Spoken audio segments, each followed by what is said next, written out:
है कि अब तक भारतीय जनता पार्टी के कुछ लीडर्स ने तो ये कह दिया कि बयान गलत है, हम इससे सहमत नहीं है, लेकिन देश के प्रधानमंत्री अभी भी इस मुद्दे पे चुप है। उन्होंने कंडेम नहीं किया। होम मिनिस्टर अमित शाह साहब चुप है। अरे भाई, राष्ट्रीय लॉ अध्यक्ष ने मिनिस्टर कह दिया। चुप है। एक second. Prime minister is the highest office. Amit Shah साहब ने back in the day Ambedkar साहब का अपमान किया था। ये उनके लिए अपॉर्चुनिटी थी ये बताने के लिए देश को कि तब उनसे गलती हो गई थी, अब मैं अपनी गलती का पश्चाताप करूंगा। फिर उन्होंने नहीं किया। अब बात यह है साहब कि भारतीय जनता पार्टी बयान दिलवा करके उसके बाद कहती है जी हम तो इस बयान से सहमत नहीं है, हमारी लाइन नहीं है। कह भी दिया और कॉन्सिक्वेंस से बच भी गए। ये भारतीय जनता पार्टी का सिग्नेचर मूव है, डबल प्ले करने का। तो जनता इससे बहुत अच्छे तरीके से वाकफ है। लेकिन बात यह है भारतीय जनता पार्टी तर्क देती होती है, कोई हमारा लीडर कोई बयान दे दे सारी पार्टी को एट्रीब्यूट कर देते हैं, कोई और पार्टी का लीडर कोई बयान दे दे विरोधी दल का सारी पार्टी को एट्रीब्यूट कर देते हैं। और तो जब बयान भारतीय तो जनता देते पार्टी हैं का ना लीडर आपके बयान दे, नेता अर्शप्रीत। चुनाव आयोग से लेके उसकी स्वायत्तता, निष्पक्षता, पारदर्शिता पर आप लगातार सवाल उठाते हैं। सुप्रीम कोर्ट को लेकर आपने सवाल उठाए थे, राम मंदिर पर जो फैसला आया, और जज जी कैसे राज्यसभा के सांसद बन गए। आपके टाइम के चुनाव आयुक्त कैसे राज्यसभा सांसद बनते थे, ये सब आप भूल गए थे।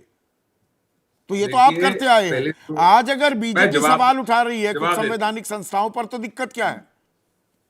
देखिए बात ये है चौधरी साहब कि पहली बात तो उनके लफ्जों को हमारे लफ्जों के साथ कंपेयर करके देखिए। एक कंस्ट्रक्टिव क्रिटिसिज्म और चीज होती है और कोर्ट का जुडिशरी का अपमान करना अलग चीज होती है। ये कह देना कि सिविल वॉर के लिए जुडिशरी रिस्पॉन्सिबल है, ये अंडरमाइन और अपमान करना जुडिशरी का। ये कह देना कि 142 एक न्यूक्लियर मिसाइल है जो 24/7 जुडिशरी के पास अवेलेबल है, ये अपमान होता वो है। निशिकांत दुबे नहीं कह रहे, वो उपराष्ट्रपति जगदीप धनखड़ कह रहे हैं। बिल्कुल बिल्कुल कह रहे हैं, बिल्कुल कह रहे हैं। हम तो साहब ये कह रहे हैं कि ऐसे बयान नहीं आने चाहिए जो देश की जुडिशरी को अंडरमाइन करते हैं, बिकॉज वो गार्डियन ऑफ द कॉन्स्टिट्यूशन पर है। अगर ओवरस्टेप करेगी जुडिशरी, अपनी लक्ष्मण रेखा से आगे जाएगी। भाई, जजों को आम जनता नहीं चुनती है। जो जनता चुनती है वो है विधायिका, संसद में लोगों को भेजती है, वो कानून बनाते हैं, उन कानून को इंप्लीमेंट कार्यपालिका करती है। और वो कानून आर दे गुड और bad in law, and you are a lawyer Arshpreet yourself. यही तो काम देखना है सुप्रीम कोर्ट का। उससे आगे क्यों जा रहा है कोर्ट? बात ये है चौधरी साहब, दो चीजें। पहली बात तो ये दो अलग अलग मैटर्स है, इनको एक ना बनाया जाए। पहली बात ये है कि जहां तक ओवर रीच की बात है, court is well within its power to do that. दूसरी चीज, इसकी टाइमिंग देखिए। जब कोर्ट ने इंटरिम स्टे लगा दिया वक्फ एक्ट की कुछ प्रोविजंस पे, उसके बाद ये बयानात आने शुरू हो गए। और भारतीय जनता पार्टी के एमपी जो ज्वाइंट कमेटी ऑफ पार्लियामेंट को हेड कर रहे हैं, उन्होंने ये भी कह दिया कि अगर किसी प्रोविजन पे एक्ट की स्टे लगाया जाता है तो मैं इस्तीफा दे दूंगा, रिजाइन कर दूंगा। ये थ्रेटन करने की कोशिश कर रहे हैं जुडिशरी को, ये इंटिमिडेट करने की कोशिश कर रहे हैं जुडिशरी को। तो ये दो चीजें अलग हैं। आप थ्रेटन नहीं कर सकते, आप अपमान नहीं कर सकते, आप ऐसे शब्द नहीं यूज कर सकते। पर यहीं पे यही तो सवाल है कि वाजपेयी भी पूछ रहे हैं कि सुप्रीम कोर्ट टाइमलाइन या समय सीमा कैसे बांध देगी, राष्ट्रपति को आदेश कैसे दे देगी, आपको ये फैसला 3 महीने में करना ही होगा। बताता हूं। अब उसका जवाब ये है कि इसके दो चीजें, एक तो लीगल एंगल है, एक सोशल एंगल है। Legal angle, the court is empowered, well within its power. दूसरी चीज जो है कि इससे लोगों का फायदा होगा या नुकसान होगा, ये समझने की जरूरत है।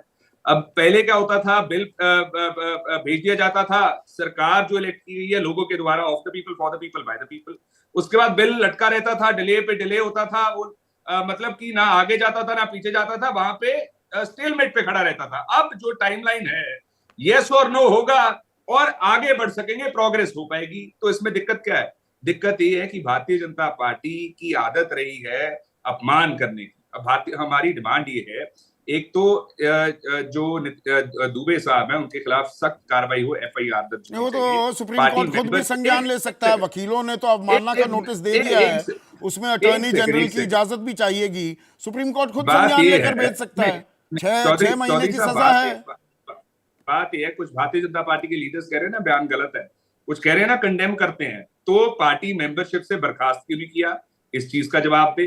बर्खास्त करना तो बड़ी दूर की बात है, शो कॉज नोटिस क्यों नहीं दिया अभी तक, वो भी आप छोड़ दीजिए। हम तो कहते हैं कि FIR दर्ज होनी चाहिए, क्योंकि अगर आप फिर से he is allowed to go scot free Chaudhary साहब, फिर से बयान आएंगे, इनमें डेटरेंस नहीं होगी, इनमें डर नहीं होगा, भय नहीं होगा, इनमें डर और नहीं एक के होगा। बाद ठीक एक है बयानात, एक अभिषेक के झा, बाद एक एक्शन क्या सामने सीधे जाएगा। एफआईआर दर्ज होनी चाहिए निशिकांत दुबे पर, ये कह रहे हैं कांग्रेस के प्रवक्ता।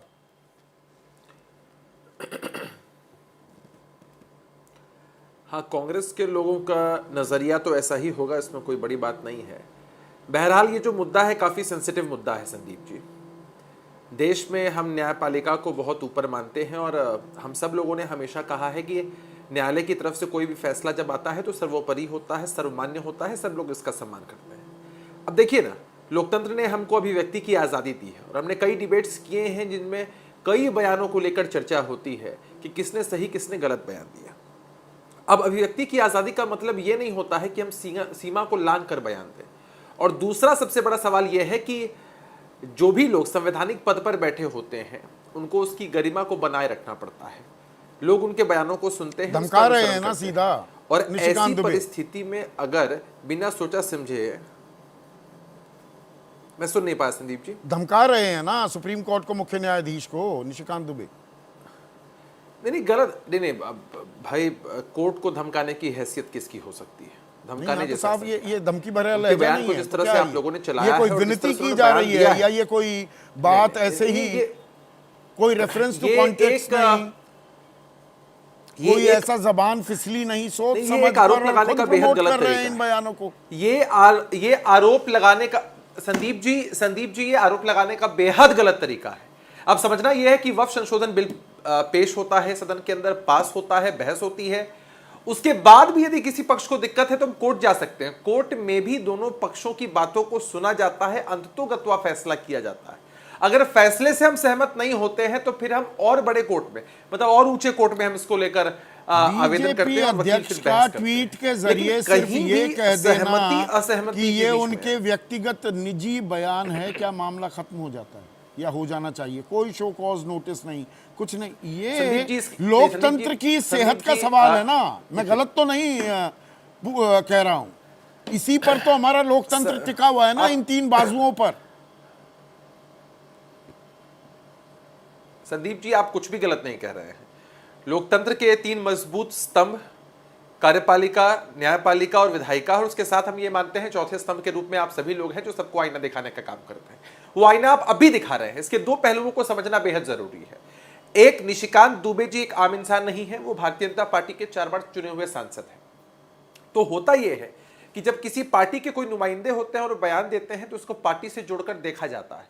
तो पार्टी के सर्वोच्च पद पर बैठे जेपी नड्डा साहब, राष्ट्रीय अध्यक्ष महोदय ने साफ तौर पर क्लियर कर दिया कि पार्टी का स्टैंड नहीं है।